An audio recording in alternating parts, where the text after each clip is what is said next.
Something is wrong with this pyramid.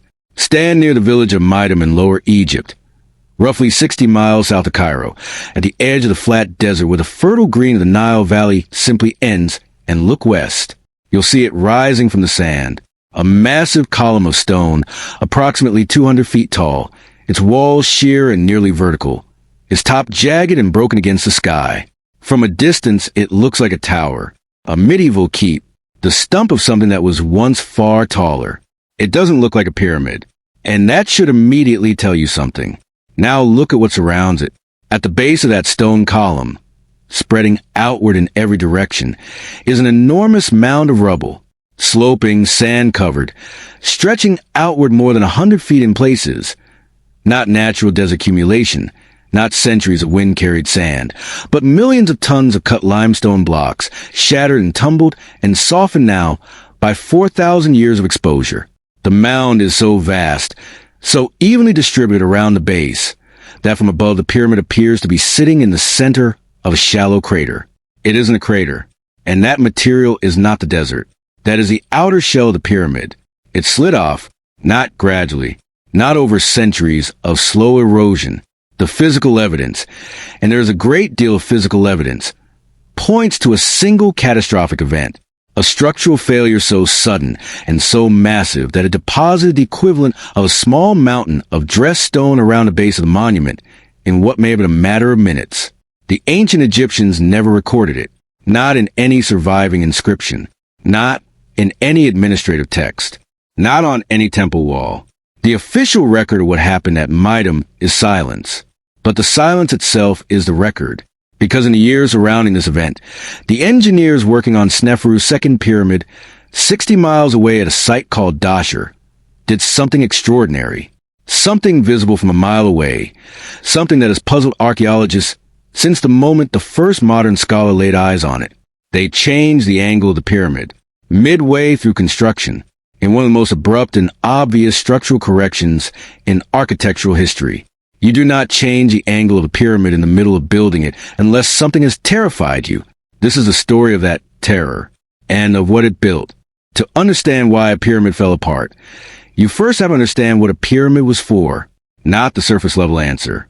Not tombs for pharaohs. That answer, while technically accurate, tells you almost nothing about the forces that created these structures, the stakes involved, or why the people who built them would push their engineering knowledge to the point of catastrophic failure in pursuit of getting them right. The pyramids were not decorative monuments. They were not expressions of royal vanity.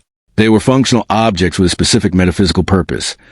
Mechanisms designed to accomplish a task that the Egyptians believed was the single most important task in the maintenance of the universe. To understand that, you have to understand the Egyptian idea of a pharaoh, and the theology that animated every Egyptian institution. From the smallest village shrine to the national administration, from the army to the treasury to the judiciary. The pharaoh was not a human being who happened to rule in the name of the gods. The pharaoh was a god, the living body of Horus, the falcon divinity of the sky, whose eyes were the sun and the moon, whose wings were the heavens themselves. And when the pharaoh died, he did not simply cease to exist. He transformed. He became Osiris, the lord of the dead, the eternal king governing the invisible realm beyond the physical world. And then a new pharaoh was born, and Horus walked the earth again. This was not symbolism. This was not metaphor. This was the operational model of how the Egyptian universe actually functioned. The Nile flooded every year not because of rainfall in the Ethiopian highlands. It flooded because the cosmic order, what the Egyptians called Ma'at, was being maintained. The sun rose every morning because the correct rituals had been performed. The crops grew because the pharaoh, as the physical embodiment of divine order, was fulfilling his cosmic function. Every soldier who marched, every scribe who wrote, every field worker who turned the soil, all of it existed in service of maintaining a metaphysical machinery that kept the world alive. When a pharaoh died without his transition being correctly managed, without his body preserved, his spirit properly equipped, his eternal dwelling prepared and consecrated, the machinery broke down, the divine balance was disrupted, and the consequences in the Egyptian worldview were not merely theological. They were physical, real, civilizational. This is the pressure that created the pyramids. The pyramid was a pharaoh's eternal dwelling. But more than that, it was his launching mechanism. Its shape, pointing toward the sky, was a deliberate geometric echo of the sun's rays striking the earth, of the light of Ra made solid in stone. To be buried within a pyramid was to be positioned at the intersection of the earthly and divine, to be, quite literally, aimed at eternity. The larger and more perfectly constructed the pyramid, the more effectively the transition could be guaranteed. No pressure at all. Now, before any of what happened at Meidum makes sense, you need to know about one building and one man. The building is the step pyramid at Saqqara, constructed for the 3rd dynasty pharaoh Djoser roughly 4,700 years ago. The man is Imhotep, Djoser's chief architect, his vizier, the man whom later Egyptian generations would actually deify, who would be worshipped as a god of medicine and wisdom for centuries after his death. He earned it. Before Imhotep, royal Egyptian tombs were mastabas, flat, low, rectangular structures made of mud brick or occasionally rough stone, something like enormous shallow boxes pressed over burial shafts cut down into the bedrock. They were the architecture of an earlier ambition, solid, functional, and by the time Djoser came to power, increasingly inadequate as statements of divine permanence. What Imhotep built at Saqqara was something no human being had ever attempted. He took the mastaba form and stacked it, platform on top of platform, each one slightly smaller than the one below, until the structure rose in a series of distinct terrace steps to a height of approximately 204 feet above the desert floor. He sheathed the entire complex in fine white Tura limestone. He surrounded it with a vast ceremonial precinct, temples, courtyards, ritual structures, all enclosed within a carved and paneled limestone wall stretching nearly a mile in circumference. And he built it almost entirely in stone. Sit with that for a moment. Before this building, large-scale architecture in Egypt used mud brick and timber, materials that craftsmen had worked with for generations, whose properties were well understood, whose failures were familiar and manageable. Stone, at monumental scale, was an entirely different problem. How do you standardize the cutting of limestone blocks so that they fit together precisely? How do you move hundreds of thousands of tons of material from distant quarries to a construction site? How do you keep a structure this mass from collapsing under its own weight as it grows taller? How do you plan a project that will take decades to complete and organize a workforce of tens of thousands of people and keep them fed, housed, directed, and productive? Imhotep solved all of it from scratch, with no precedent and no safety net. And the result, still standing, still largely intact, visited by hundreds of thousands of people every year, was the first large-scale stone building in human history, the benchmark against which everything that followed would be measured, not merely architecturally, but theologically. The step pyramid announced to every pharaoh who came after Djoser, this is the minimum standard. This is what the gods expect. To build anything smaller would be a statement of diminished divine favor. And in a system where divine favor was a literal foundation of political authority, that was not something any pharaoh could afford to accept. So the competition began. The pharaohs of the 3rd dynasty after Djoser, men whose names are, to most modern readers, completely unfamiliar, see Kemkit Kaaba, and others whose identities history has only partially preserved, all began their own pyramid complexes. Almost none of them were finished. Sekenkit's pyramid at Saqqara was abandoned when the structure had barely cleared ground level. Kaba's layer pyramid at a place now called Zawiyat Ilarian reached somewhat higher before it too was left incomplete. The 3rd dynasty was a period of enormous ambition and chronically insufficient follow-through. Pharaohs with short reigns, incomplete monuments, and a state still learning how to sustain these extraordinary construction programs across decades. And then, at some point during the mid to late 3rd dynasty, came a pharaoh named Huni. Huni is one of the most shadowy figures in early Egyptian history. The historical record is frustratingly thin. We know he was the last ruler of the 3rd dynasty. We know his reign was substantial. Most estimates suggest somewhere between 2 and 3 decades. And the evidence, while not universally agreed upon, points strongly toward one conclusion. Huni began the pyramid at Meidum. The attribution debate matters.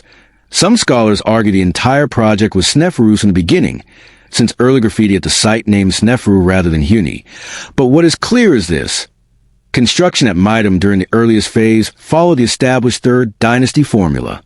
a step pyramid, multiple terrace platforms rising to a point, using the same basic structural approach that Imhotep had proven at Saqqara and that every subsequent builder had followed. Safe, tested, understood. At least 7 massive steps, rising probably 60 to 70 feet in the earliest phase, each level carefully laid in locally quarried limestone. Not revolutionary. Not the largest thing ever attempted, but sound. Then Huni died, and the throne passed to a king whose ambition, energy, and appetite for construction would transform Egyptian civilization more fundamentally than almost any ruler before or after him. A king whose name you need to fix firmly in your mind, because for the next several chapters, he is at the center of everything. His name was Sneferu. Sneferu was the first pharaoh of what Egyptologists call the Fourth Dynasty, the dynasty that would, within 2 generations, produce the Great Pyramid at Giza. He was a successful military commander who led campaigns into Nubia and Libya and into the turquoise mines of Sinai. He reorganized the royal administration, expanded Egypt's trade networks, and apparently possessed a personal warmth that was remembered long after his death, unusual for a pharaoh. His memory was venerated in Egypt for centuries. He came to the throne through his mother, a royal wife, and possibly through his marriage to Hetepheres, who may have been Huni's daughter. Whatever the precise genealogy, the political message was clear. Sneferu was a legitimate continuation of the divine line, and he inherited, along with the throne of Egypt, an unfinished pyramid in the desert at Meidum. Physics, in the ancient world, was not a science. It was not something written in scrolls or taught in academies. It lived in the fingertips of craftsmen, in the accumulated memory of construction teams, in the hard-won knowledge passed from one generation of builders to the next. You understood load and weight not through equations, but through failure, through the wall that cracked, the ceiling that sagged, the foundation that shifted. You learn by building, and then by watching what you had built either stand or fall. The engineers of Sneferu's Egypt were not ignorant men. They were sophisticated, experienced, and by the standards of the ancient world, extraordinarily skilled. They had already built more large-scale stone monuments than any civilization before them. They understood how to cut limestone, how to dress a surface, how to organize a labor force numbering in the tens of thousands, how to lay foundations that would outlast the civilization itself. They had absorbed, through 4 generations of building since Imhotep, a body of practical construction knowledge that was genuinely remarkable. What they did not yet understand, what no one in the ancient world yet understood, was the difference in structural behavior between a step pyramid and a smooth one. And that difference was not cosmetic.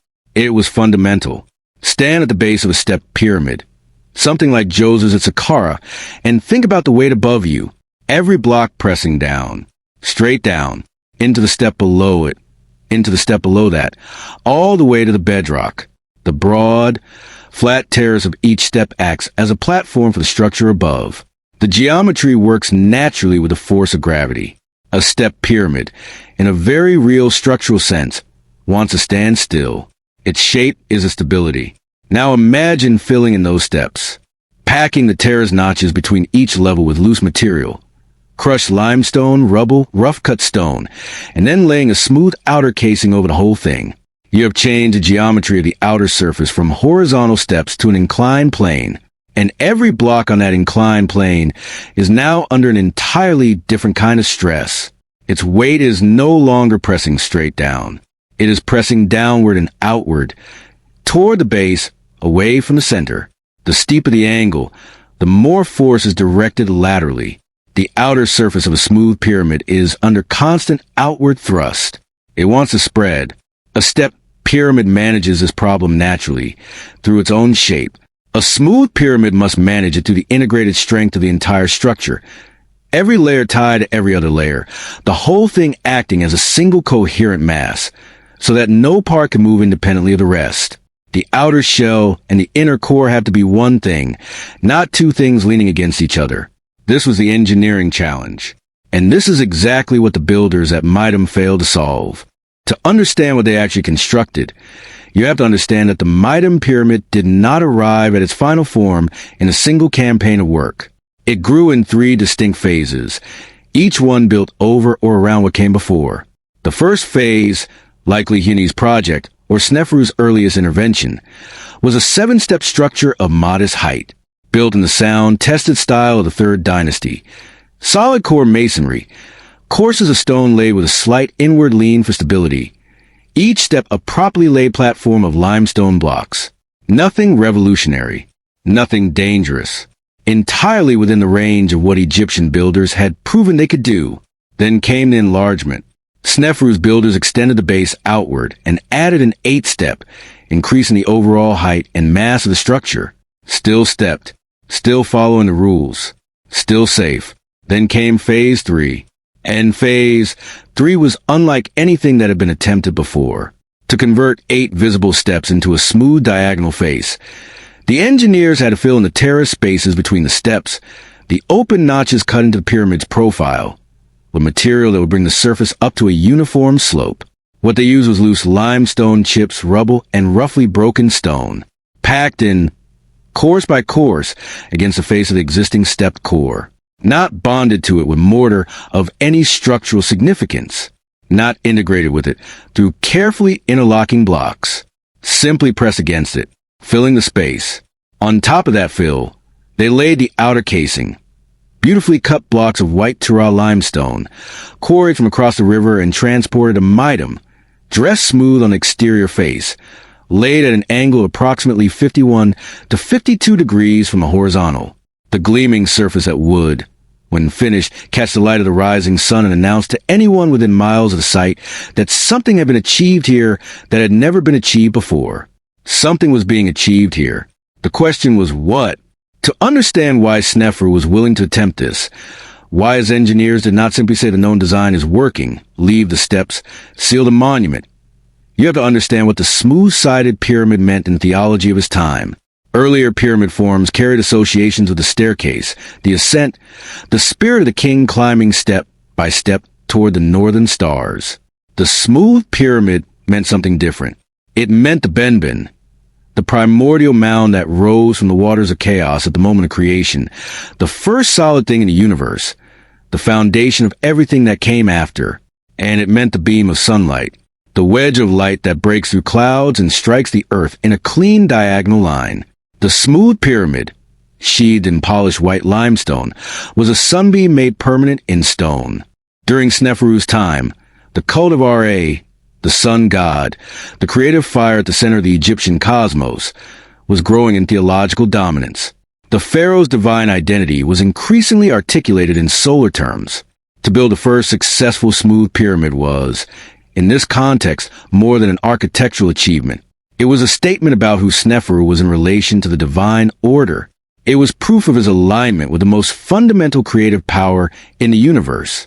And Sneferu, founding a new dynasty, establishing the precedent that his successors would have to meet or surpass, needed that statement made in stone. This is why the risk seemed acceptable. The theological imperative was real, and it was enormous. And it shaped everything about the organizational culture surrounding the project. Because when the stakes are absolute, when you are not merely building a tomb but demonstrating cosmic favor, the culture around construction does not reward doubt. It does not reward the foreman who says the fill material seems unstable. It does not reward the engineer who asks whether the outer casing is adequately integrated with the core. It rewards completion. It rewards a gleaming surface rising exactly as the pharaoh commanded, on schedule, without complications that would need to be reported upward. The workers at Meidum were not slaves. Modern archaeology has dismantled that myth entirely. They were organized teams of skilled craftsmen and seasonal laborers, men who earned grain rations, received treatment for injuries, and left their names and jokes scratched into the stone of the structures they built. Old Kingdom construction sites have graffiti. Gang names boast simple human marks of people who took real pride in extraordinary work. These were professionals, the most demanding construction professionals in the world. They were also building without the structural knowledge that would have let them see what was beginning to happen in the loose fill between the outer casing and the inner core, because under the weight of the casing, hundreds of thousands of tons pressing down and outward onto poorly bonded rubble. The fill material was slowly compressing, settling, microscopic gaps opening at the contact surfaces between the outer shell and the step core beneath it, not visibly, not in any way a worker walking the site would easily notice. Nothing so dramatic as cracking or sudden movement, just stone pressing on stone. Weight finding its path downward, the gap between the casing and the core widening by fractions, season by season, course by course as the pyramid grew taller and the weight above it increased. The force was building, the stone was moving, and what was happening inside that pyramid obeyed no law that Sneferu's court had yet discovered, no principle that any engineer in the ancient world had yet articulated. The mechanism of the coming failure was invisible, silent, and absolutely inevitable. In the next chapter, we will watch it work, and we will understand, in exact physical terms, why once it began, nothing in the world could have stopped it. There is a particular kind of disaster that does not announce itself. Not the earthquake, not the flood, not the fire. Those catastrophes arrive with noise and speed, and the unmistakable signal that something has gone terribly wrong. What happened inside the Meidum Pyramid was different. It was quiet. It was slow. It operated in the dark, in the stone, in the invisible space between one surface and another, building pressure across months and years with perfect geometric patience until a moment when patience was no longer necessary. To understand that disaster, you have to think like a physicist, or more precisely, you have to think like the physicists the ancient Egyptians did not yet have. Start with a simple question. Why does a step pyramid stand up? The answer seems almost embarrassingly obvious. It's wide at the bottom and narrow at the top. But the real answer is more specific than that, and it matters enormously. A step pyramid stands up because every major force acting on it, every ton of weight pressing downward, is resolved almost entirely in a vertical direction, straight down, through each terrace, through each platform, through each course of stone below, all the way to the bedrock. The geometry of the steps means that each level is essentially a broad, flat platform supporting everything above it. And because each platform is horizontal and the material above it is pressing straight down, there's almost no tendency for the structure to push outward. No lateral force trying to spread the base. No inclination in any block to slide in a direction that isn't straight toward the center of the earth. The step pyramid is, in structural terms, one of the most naturally stable forms you can build. It is stable because its shape and the direction of gravitational force are aligned. It almost cannot fail as long as the construction is sound. Now change the shape, fill in the steps, replace the horizontal terraces with a smooth inclined surface, rising at 51 or 52 degrees from the ground. Suddenly, every block on that outer surface is no longer sitting on a horizontal platform. It is sitting on a slope, and a block sitting on a slope does not have its weight pressing straight down. Its weight is pressing partly downward and partly outward, away from the center of the pyramid toward the desert floor. The steeper the slope, the more the block's weight is directed horizontally outward. At 51 degrees, you are dealing with a significant lateral force, a constant, relentless tendency for the outer surface to push away from the core and slide toward the ground. This is called thrust. And managing thrust is the fundamental engineering challenge of a true pyramid. There is only one way to manage it. The outer shell of the pyramid must be so thoroughly integrated with the inner core that the two function as a single mass. Not a core with a shell leaning against it, but one unified structure in which every layer is bound to every other layer, in which no part can move independently of the rest, in which the thrust of the outer surface is absorbed and distributed and ultimately canceled by the coherent resistance of the entire structure working together. This is what Sneferu's engineers at Meidum did not do. What they had was an inner core built in the old Third Dynasty style, a series of concentric stone towers, each one slightly smaller than the one surrounding it, leaning inward toward the center of the pyramid, with their outer faces as the original step surfaces. This construction method, called accretion layer building, was structurally sound for what it was. The inner core of the Meidum Pyramid was a competent piece of engineering. It was, in fact, built to last. What happened to it was not its own fault. Between that inner core and the smooth outer casing lay the converted fill, the material packed into the step terraces to create the smooth outer profile. Loose limestone chips, rubble, rough broken stone without mortar of structural consequence.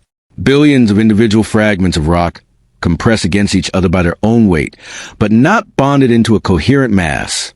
And then the outer casing, the gleaming white limestone blocks of Tura stone, dressed smooth on their exterior faces and laid at an angle against the fill. Beautiful, impressive from any distance, and completely unbonded to the core beneath. This is a critical detail.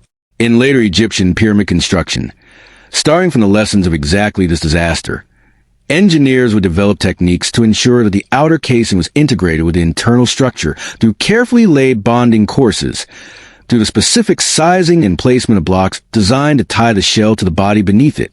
The outer casing would essentially be grown as part of the pyramid, each course laid in a way that locked it to the previous course and to the fill behind it. At Meidum, none of that existed. The outer casing was applied to the outside of a structure that already stood. It was not grown with the pyramid. It was pressed against it. The contact surface between the casing and the fill behind it was, in structural terms, a sliding plane, a surface along which movement, given sufficient force, was not merely possible but inevitable. And then there was a foundation. A smooth pyramid of this height and mass rests extraordinary loads on its base perimeter. The outer casing at Meidum, the entire base of the smooth outer shell, was not sitting on solid bedrock. It was sitting on the surface of accumulated debris, on the sandy dress floor of the construction site, on material that had itself been brought in and laid as the project expanded. Not the deep, solid geological foundation that later pyramid builders would insist upon. A surface foundation, one that, under the increasing load of thousands of tons of limestone pressing outward and downward, was capable of subtle, incremental compression and movement. Lay these four factors together. Loose and bonded fill, no structural integration between shell and core, a steep outer angle generating constant lateral thrust, and a surface foundation unable to anchor the base of the casing. Now apply tens of millions of tons of stone. What begins to happen is this. Under compressive load of the casing being built higher and heavier with each passing season, the loose fill between the shell and the core begins to settle. Not visibly, not dramatically. Microscopic compression of the contact surfaces, fractional shifts in the aggregate. But the aggregate is not uniform. It settles unevenly, here more than there. A tiny gap opens between one section of fill and the face of the step core behind it. Almost nothing. Measurable perhaps in fractions of an inch. But now that section of outer casing has lost its backing. The force that was being distributed across the full contact surface of fill and core is now concentrated on a slightly smaller area. The pressure increases. The remaining contact compresses further. The gap widens fractionally. Now a larger section of the casing is effectively floating, resting on the fill below it, thrust outward by its own weight, with diminishing resistance from the core behind. This is what engineers call progressive failure. And the terrifying thing about progressive failure is that it accelerates. Each small movement transfers load to adjacent sections. Those sections are now under greater stress than they were designed to bear. They begin to move, and as they move, they transfer their load further. The failure front propagates outward and upward to the structure, finding every weakness, activating every unbonded surface. Now add one more element that the builders at Meidum could not have anticipated. The pyramid was being constructed over a period of years, possibly decades, which meant that as the outer casing grew higher, the weight pressing down on the already compromised foundation was constantly increasing. Every new course of casing stones added to the load. Every addition to the pyramid's height added to the lateral thrust. The structure was getting less stable with every ton of stone added to it.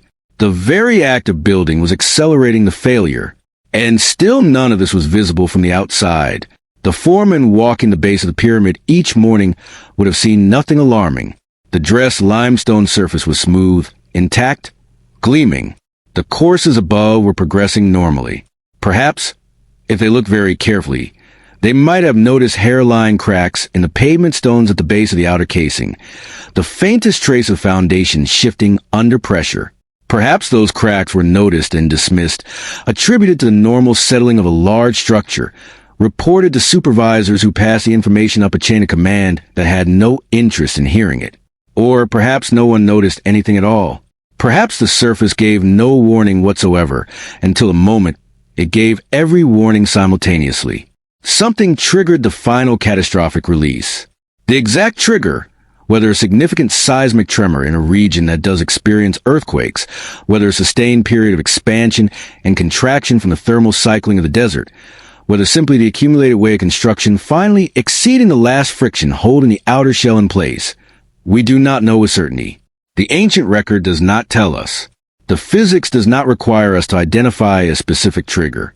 Given enough time and enough load and enough structural deficiency, it would have happened regardless.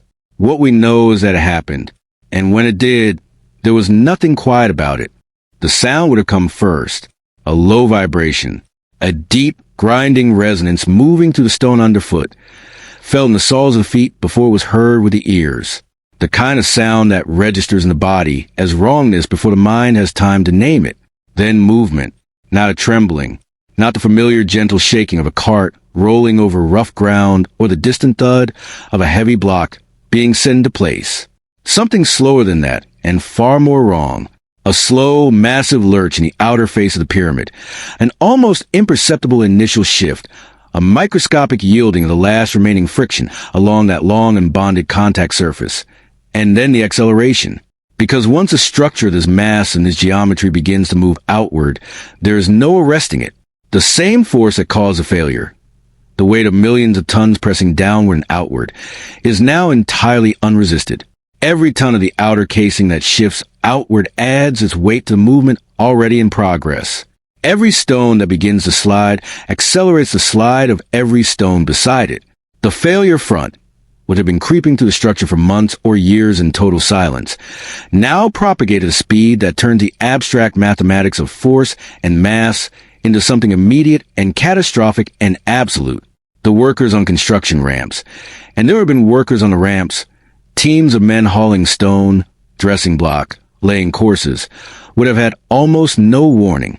The outer face of the pyramid, which had been smooth white limestone gleaming in the Egyptian sun, would have appeared to buckle outward, and then it would have moved. Millions of tons of dressed limestone, compacted rubble fill, and centuries of accumulated construction material releasing outward and downward in what would have been. There is no softer way to say this. A wave. A wave of stone, 50 feet deep in places, sweeping outward from the base of the pyramid in all directions. Blocks the size of small wagons tumbling and grinding and shattering against each other, filling the air with white limestone dust that would have been visible for miles. A roar that would have silenced the desert for a moment before the desert silenced itself in response. And then, settling. The grinding diminution of the wave as it lost energy across the flat desert floor. The hiss of smaller fragments finding their final resting place. The dust rising. And then silence, where there had been a smooth pyramid gleaming and ascending toward the sky. There was now a tower of stepped stone, the inner core exposed, standing above an enormous mound of its own shed material, looking almost exactly as Meidum looks today. Because what you see when you stand at Meidum now, for 1,000 years later, is not a natural ruin. You are looking at the aftermath of a specific event.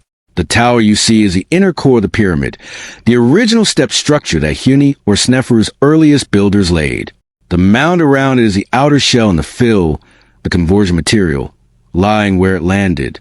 The physics preserve the crime scene, and the crime scene has been remarkably cooperative with forensic investigation. When modern archaeologists study the debris field at Meidum, what they find is not the pattern of stone robbing. Across the ancient world, when a monument was systematically quarried for its casing stones, as happened widely during the New Kingdom and later periods, when the pyramids became convenient ready-cut limestone quarries, the removal leaves specific traces. You find tool marks. You find the progressive uncovering of interior courses. You find the organized extraction of specific, useful block sizes while rough rubble is left in place. You find the evidence of human selection and transport. At Meidum, the debris field does not look like that. It looks like material that fell. The distribution is roughly symmetrical around the base. The blocks are shattered and mixed and tumbled in the way that moving material becomes shattered and mixed and tumbled. The gradation of debris. Larger pieces closer to the base, finer material further out, consistent with the energy distribution of a collapsing wave, is exactly what structural failure would produce and exactly what systematic quarrying would not. The pyramid fell. Most of the evidence says so, and the timing, while impossible to pin to a specific year or even decade, aligns with the critical mid-period of Sneferu's reign, which means there were people here when it happened. Think about the scale of the human presence at a major pyramid construction site. Not dozens of workers, not hundreds. At the height of activity on a 4th dynasty pyramid, the labor force numbered in the tens of thousands, organized into gangs with names. Inscriptions at other sites preserve them, proud and boastful, the marking a collective identity in the world's most demanding construction environment. There were quarrymen and haulers and dressers and setters and foremen and scribes and medics and priests. There were workers' villages with bakeries and breweries and field hospitals. These were not improvised encampments. They were functioning communities built around the single organizational purpose of raising a monument to the divine king. They were human beings, the workers who died in the collapse, if any did.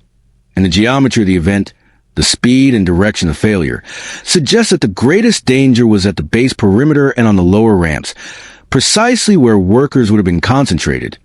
Left no record in the surviving texts. In ancient Egypt, the deaths of laborers at royal construction sites were not events that entered the official narrative. The administrative record tracked ration distributions, work gang rotations, stone deliveries, and the progress of the monument. Individual workers existed in the record as units of production, not as individuals whose loss required commemoration. This is not cynicism. It is simply the documentary reality of a bureaucracy that was organized entirely around the maintenance of divine order, not human welfare in the modern sense.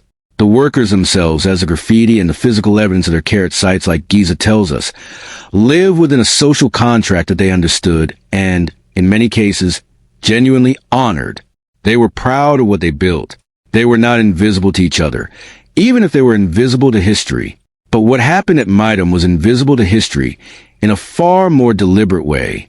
The silence in the official record is not accidental.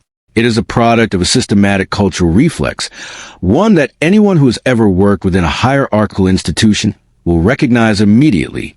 Bad news in ancient Egypt did not travel upward freely. It was managed. It was shaped into the least alarming form before it moved from foreman to overseer, from overseer to administrator, from administrator to court official, from court official to vizier, from vizier to pharaoh. By the time any piece of genuinely catastrophic information reached the divine king himself, it had passed through so many filters and refinements that its full weight was often unrecognizable. And this was catastrophic information of the highest possible order. A pyramid was not merely a building. It was, as we have established, the eternal dwelling of the divine king, the mechanism of his transition from the human world to the celestial one, the guarantee of Ma'at itself. If a pyramid failed, if the structure designed to carry the pharaoh to immortality visibly, physically, publicly fell apart, the theological implications were staggering. It implied divine disfavor. It implied a rupture in the cosmic order. It implied, potentially, that the king who built it had not fully embodied the divine mandate he claimed. These implications could not be allowed to exist in the official record. They could not be acknowledged in any inscription, any administrative document, any temple dedication, any royal decree. The event would be surrounded with silence, officially and institutionally, as thoroughly as the debris field that surrounded the tower of the inner core. But the event could not be unhappened, and Sneferu, receiving whatever carefully managed version of the disaster finally reached him, somewhere in his court, in Memphis, or at one of his administrative centers, was not dealing with theological question. He was dealing with an engineering emergency. Because 60 miles away, at a site called Dahshur on the western bank of the Nile, another pyramid was already under construction. His second pyramid, begun during an earlier phase of his reign, already rising to a substantial height above the desert floor, already committed to the same smooth-sided design, already being built at a slope of 54 degrees, an angle even steeper, and therefore even more structurally demanding than the outer casing at Meidum had been. And the people who had just watched the outer shell of the Meidum Pyramid slide into the desert were the same people who were building it.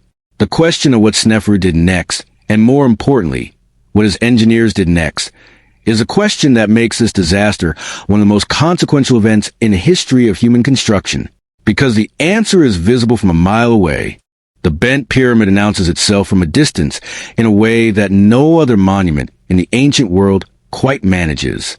You see it rising from the flat western desert at Dahshur, roughly 25 miles south of Cairo, and your eye goes to what is wrong with it almost before you consciously register what you're looking at.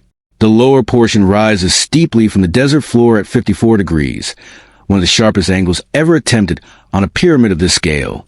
Then, at roughly the midpoint of the structure's total height, the slope changes. Abruptly, definitively, the upper portion continues upward at 43 degrees, visibly, unmistakably shallower, giving the pyramid a bent, kink profile that has made it recognizable among every structure in Egypt for as long as people have been looking at it. The name is obvious. The bent pyramid. The ancient Egyptians had their own name for it. Sneferu shines in the south, or in some translations, Sneferu gleams. A name that emphasizes the polished brilliance of its remarkably well-preserved outer casing rather than the architectural anomaly that defines it to every modern eye. The ancient name is a statement of ambition. The visible profile is a statement of terror, because you do not change the angle of a pyramid in the middle of building it by accident. You do not miscalculate the geometry halfway through and calmly adjust. You do not look at a structure rising at 54 degrees from the desert floor and decide, from purely aesthetic consideration, that 43 degrees would be more attractive for the upper half. You change the angle because something has gone wrong, or because something has gone wrong very nearby, very recently, and the people building this pyramid have reason to believe that the same thing is beginning to happen here. Both were true. The bent pyramid was already substantially underway, its lower section committed, its foundation laid, the first major portion of its outer casing already dressed and set, when the crisis at Meidum forced a response. The builders here were not starting fresh. They were midway through a construction program with enormous investment already in the ground, with organizational momentum behind the existing design, with the full weight of royal expectation pressing toward completion. They could not simply stop. Stopping a pyramid mid-construction was not, in the organizational culture of the Egyptian royal court, an available decision. The divine machine had to be built. The pharaoh's eternal dwelling had to be completed. The question was never whether to continue. The question was how to continue in a way that would not reproduce the disaster that had just reduced the outer shell of the Meidum Pyramid to 50 feet of rubble around a bare stone tower. And the engineer's answer, written permanently in stone and visible from a mile away, was to change the angle. At 43 degrees, the lateral thrust on the outer casing is dramatically lower than at 54. Less of each block's weight is directed outward and away from the center of the structure. The tendency of the casing surface to spread and slide is significantly reduced. It is not eliminated. It is never fully eliminated in a smooth pyramid, which is why the entire history of pyramid construction from this point forward would be a story of managing that force rather than ignoring it. But it is brought within a range of the builders, applying every corrective measure they could devise, believe they could survive. Reducing the angle was the visible decision. It was a decision written into the skyline. But the other changes, embedded in the structure's interior and in its construction technique, visible only to the specialist who knows what to look for, tell an even more revealing story about the state of engineering knowledge in that moment. Look at the lower portion of the bent pyramid's outer casing, the section already completed before the crisis response. The blocks are laid in what archaeologists call accretion style. Each course of casing stones leans slightly inward toward the center of the pyramid, following the angled face of the structure below. The blocks do not present flat horizontal surfaces to the courses above them. They present tilted surfaces, surfaces that, on the full vertical component of the load pressing down from above, carry a slight built-in tendency to slip. The accretion method was the inherited Third Dynasty approach, the same method used at Meidum, the same method that had contributed, along with the unbonded fill and the surface foundation, to the failure of the outer shell there. Now look at the upper portion of the bent pyramid, above the angle change. The casing blocks are laid differently. They are laid in horizontal courses. Flat, each block presenting a flat upper surface to the course above it. The load distribution is fundamentally changed. The tendency to slip is significantly reduced. Every course locks more securely to the one below it.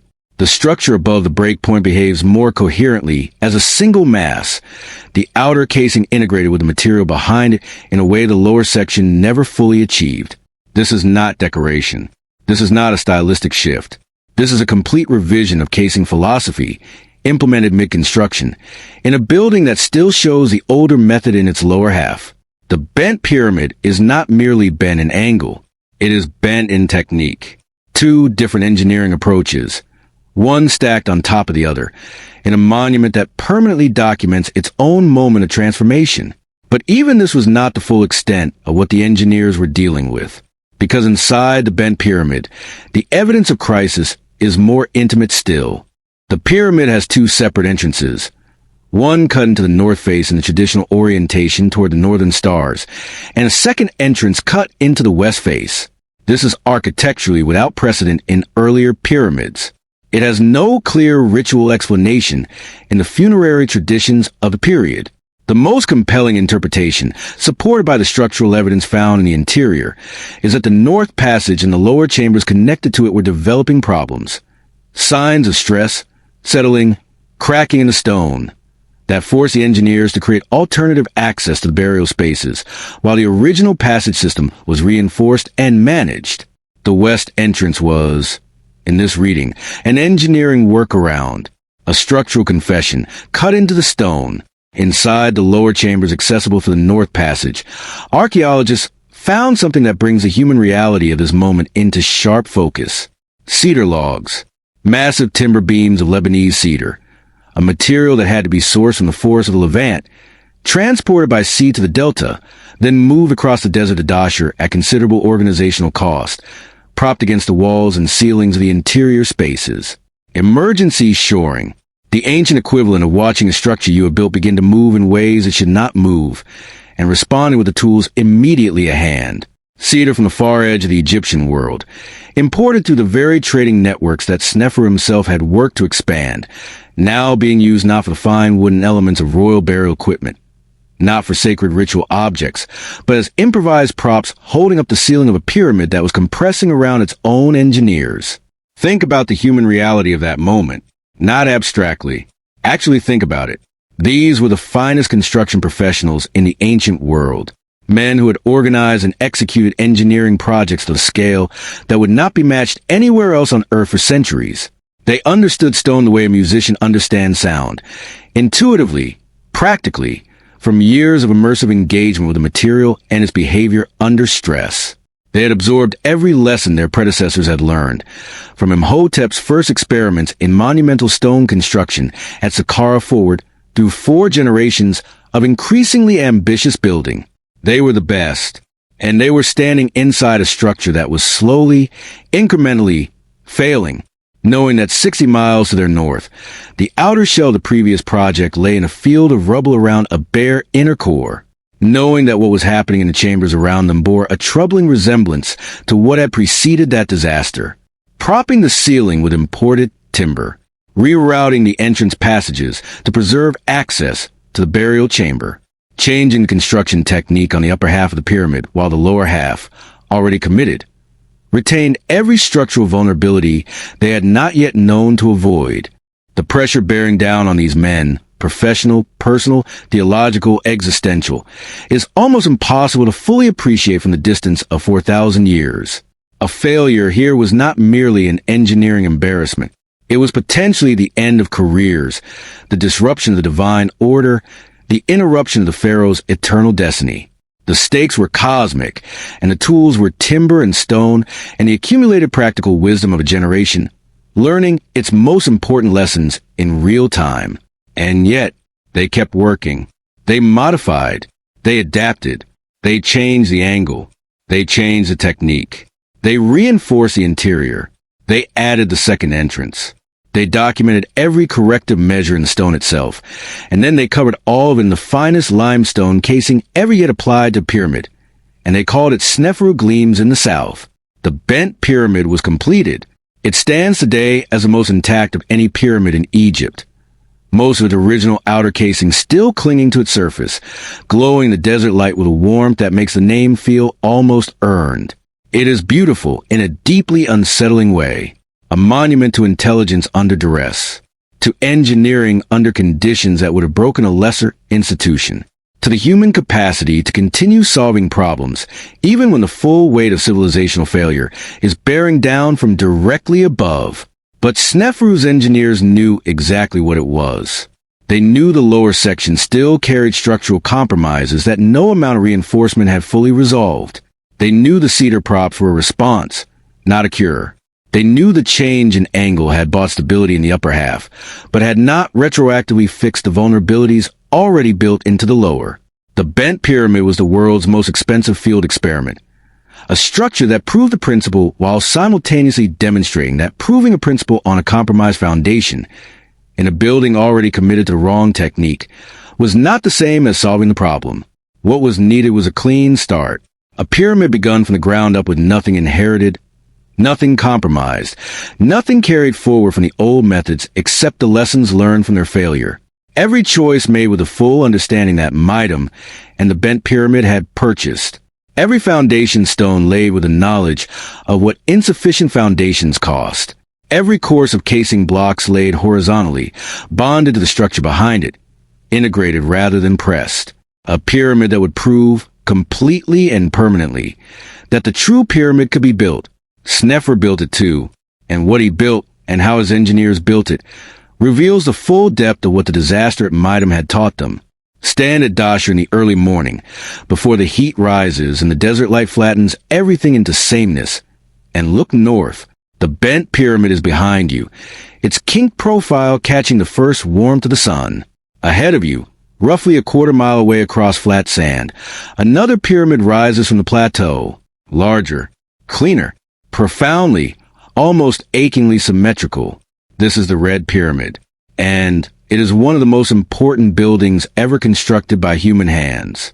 Not the most famous, not the most celebrated, not the one that appears on postcards and documentaries about the wonders of the ancient world. The Red Pyramid sits in the shadow of Giza's monuments the way a crucial supporting actor sits in the shadow of a star, essential to every scene, responsible for much of what makes the star's performance possible, and almost never given proper credit for it. It is visited by a fraction of the tourists who visit Giza. It does not appear in most popular accounts of Egyptian civilization.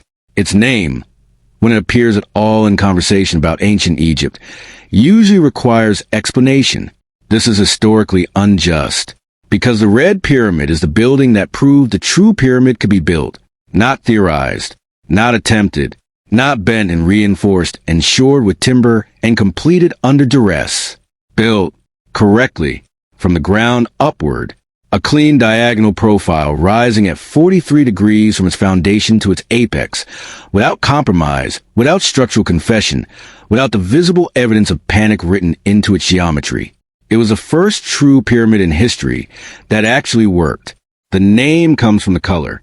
The local limestone of the Dahshur Plateau, quarried nearby and used for the body of the structure, weathers to a reddish-orange tone, warm, almost amber in the horizontal light of dawn and dusk. Most of the original outer casing of white Tyrrell limestone has been stripped away by later builders who treated completed pyramids as convenient pre-cut stone quarries, and what remains is that warm, reddish body, roughly 343 feet tall, each base side approximately 720 feet long. The third largest pyramid in Egypt by total volume, a fact that almost no one knows, because the conversation about scale always begins and ends at Giza, but the number that matters above all others is 43. 43 degrees. From the very first course of foundation stone to the apex. The same angle that the bent pyramid's upper section had proved was survivable. The angle born directly from the crisis at Meidum and the desperate mid-construction revision at Dahshur. Now applied to an entire structure, front to back, from nothing, with no inherited compromises, no lower section already committed to the wrong technique, no fill packed against a pre-existing step core. This time, there was no pre-existing step core. The Red Pyramid was not a conversion. It was not an inheritance. It was not a redesign applied to someone else's foundation. Sneferu's engineers broke ground here on a clean site, in full possession of everything that two catastrophes and one near disaster had taught them, and they built the thing they had been trying to build from scratch. Every casing block was laid in horizontal courses. not tilted inward in the old accretion style that had contributed to the failure at Meidum and that still compromised the lower section of the bent pyramid. Flat, horizontal, each block presenting a level upper surface to the course above it, every course locking to the course below with the full coherent weight of the structure rather than a partial tilted contact. The tendency of the outer surface to slide outward was managed not by hoping the fill behind would hold, but by integrating the casing into the body of the pyramid as the body was being built, grown together rather than applied afterward. The foundation was prepared with a discipline that the builders at Meidum had not exercised. The plateau rock was leveled, assessed, and relied upon, not desert surface, not accumulated debris. The bedrock itself, the geological permanence of the Dahshur Plateau, bearing the weight of millions of tons with the indifference of deep time, and the fill, the internal packing material that had been the silent killer at Meidum, was managed differently, not loose rubble pressed against a pre-existing surface. Courses of stone laid as part of the unified construction program, integrated with the structural plan rather than added as an afterthought. The entire pyramid grew as a single coherent mass, inside and outside simultaneously, rather than as a core with a shell leaning against it. These were not radical innovations dreamed up in isolation. They were the precise corrective responses to the precise failures that had been identified. Through catastrophe, through crisis, through timber props and failing chambers, across the preceding years of construction. Every change embedded in the Red Pyramid is a direct answer to a specific question that Meidum and the Bent Pyramid had asked. The structure is, if you know how to read it, a complete forensic record of what Egyptian engineers had learned. Inside, the Red Pyramid tells the same story in its own vocabulary. 3 successive corbelled chambers lead inward from the descending passage. Spaces roofed not with flat slabs that would transfer the crushing weight of the pyramid directly down onto the interior void below, but with corbelled ceilings. Each course of stone in the ceiling projects slightly inward over the course below it, stepping progressively toward the center until the courses nearly meet at the top, creating a tall, pointed internal profile that distributes the load of the pyramid away from the space immediately above the chamber, up the walls and outward, rather than straight down. It is, in essence, a vault, not the true arch that other civilizations would later develop. That would require another 2,000 years of architectural evolution elsewhere in the world, but a functional expression of the same principle. Weight managed through geometry. Load guided away from the vulnerable space rather than permitted to crush it directly. Standing inside the third chamber of the Red Pyramid today, it requires descending a long, steep passage and then crouching through a low horizontal entrance, and the air carries the sharp ammonia scent of bats that have made their home in the upper corbelled space for centuries. You're standing in a room that represents the resolution of a crisis. The ceiling rising above you in its stepped corbelled profile is not decoration. It is a structural argument, an answer, given in stone, to the question that the failing chambers of the Bent Pyramid had posed. There is something profoundly moving about it, if you let yourself feel it. Somewhere late in Sneferu's reign, the precise chronology is uncertain, the regnal years of Old Kingdom pharaohs requiring careful triangulation from limited sources, a pyramidion was set at the apex of the Red Pyramid, the capstone, the topmost stone of the entire structure, carved in fine white limestone, inscribed with hieroglyphs, and shaped in precise form a miniature pyramid. A fragment of that pyramidion was found near the base of the monument by archaeologists, broken and half buried, and has been partially reassembled. It gives us a direct physical connection to the moment of completion, to the day when the final stone of the world's first successful true pyramid was lifted into position, and the structure was declared, for the first time in history, whole. We do not know how the engineers felt about that moment. The Egyptian documentary tradition does not record the emotional states of the men who built the monuments, not the pride of the foreman who set the last course, not the relief of the architect who had carried the memory of Meidum through every decision in this construction, not the exhaustion of the teams who had spent years of their lives on this plateau in service of a divine machine that was now, finally, complete. But we can infer something. We can look at the building and understand what it cost to produce it. 3 pyramid projects. 2 partial or catastrophic failures, years of accumulated crisis, a level of institutional and personal pressure that would have destroyed a lesser engineering culture, and at the end of all of it, This, a clean, coherent, correctly built monument rising 343 feet above the desert, gleaming white in its original casing, geometrically perfect, structurally sound, and aimed, as all of them were aimed as a whole terrible expensive education had been aimed at the sun. Sneferu was almost certainly buried here.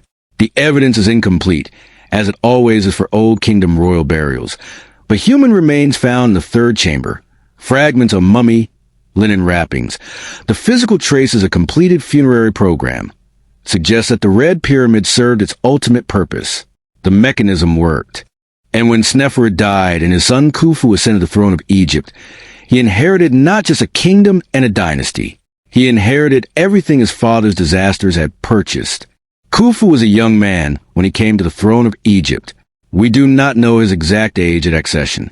The biographical record for Old Kingdom pharaohs is sparse in precisely the ways modern historians find most frustrating. We have their monuments, their administrative titles, fragments of their administrative machinery, and almost nothing of their inner lives, their character, or their specific personal history before they became king. What we know is this. Khufu was Sneferu's son. He grew up inside the reign that had produced the Meidum disaster, the Bent Pyramid, and the Red Pyramid.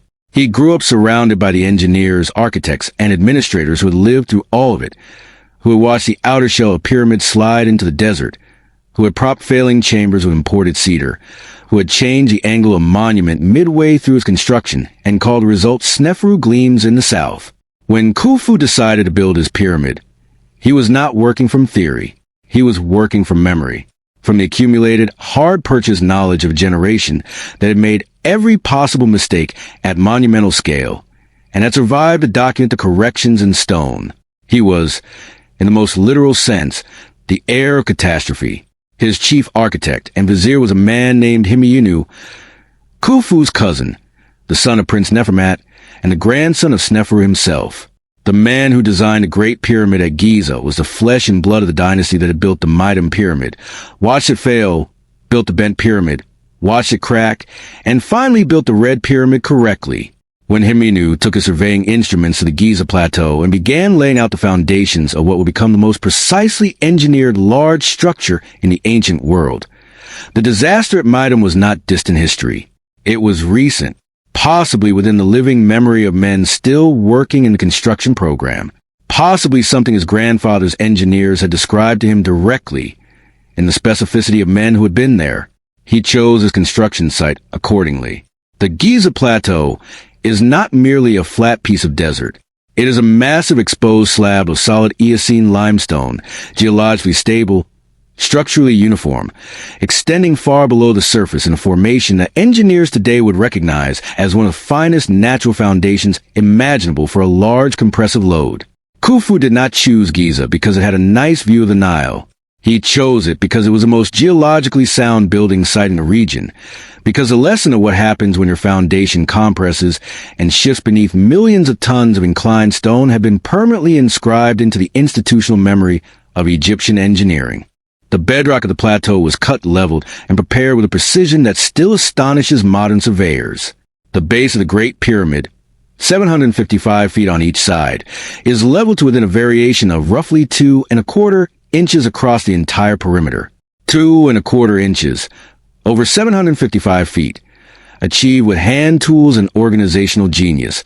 For 1,600 years ago, that precision was not aesthetic vanity. It was structural necessity. It was a hard-learned answer to the question of what insufficient foundation preparation had cost at Meidum. Now look at the angle. The Great Pyramid rises at approximately 51½ degrees, not the 43 degrees of the Red Pyramid. The safe angle, the crisis response angle, the angle that had proved survivable under the most difficult conditions. Something steeper, something closer to the original, theologically powerful angle that the conversion casing at Meidum had attempted and failed at. Something that announced Khufu was not building a monument shaped by his father's disasters, but a monument that transcended them. The difference between the Great Pyramid's angle and Meidum's failed angle is not in the number. It is in everything else. The casing stones at Giza are laid in horizontal courses, properly bonded. integrated into the body of the pyramid as the body was constructed, not applied afterward to a pre-existing structure they could not truly grip. The core masonry is organized, systematic, and coherent. There is no loose and bonded fill pressed against a pre-existing core. There is no shell leaning against a structure it was never fully tied to. The whole thing is one thing, grown as one thing, from a foundation of solid bedrock, with every lesson of the preceding generation's catastrophic education applied to every decision. Inside, the same conversation continues. Above the king's chamber, the burial space at the heart of the pyramid, surrounded by millions of tons of stone pressing inward and downward, Himyunu's engineers built not one relieving chamber, but five. 5 successive spaces stacked above the burial room, roofed with massive granite beams, designed to redistribute the crushing weight of the pyramid away from the chamber below. The core-belling principle that the bent pyramid's chambers had demonstrated, refined to its logical extreme. Load managed through geometry. The pyramid's own mass recruited to protect the space at its center. The grand gallery. The extraordinary core-belled passage rising to the heart of the pyramid at a steep angle, its walls stepping inward in 14 successive courses to create a vaulted ceiling space unlike anything built before it, is, in structural terms, a direct descendant of the lesson learned in the failing chambers at Dahshur. Weight directed outward and upward through the walls. Void preserved through geometry. The principle, now fully understood and fully commanded, given its most ambitious expression yet. The Great Pyramid has stood, essentially intact in its structural form, for approximately 4,600 years. It has survived earthquakes, centuries of deliberate stone robbing that stripped nearly all of its original outer casing, the attentions of every conqueror and every treasure hunter who passed through Egypt across 4.5 millennia of documented history. Its foundation has not shifted. Its angle has not changed. Its chambers have not collapsed.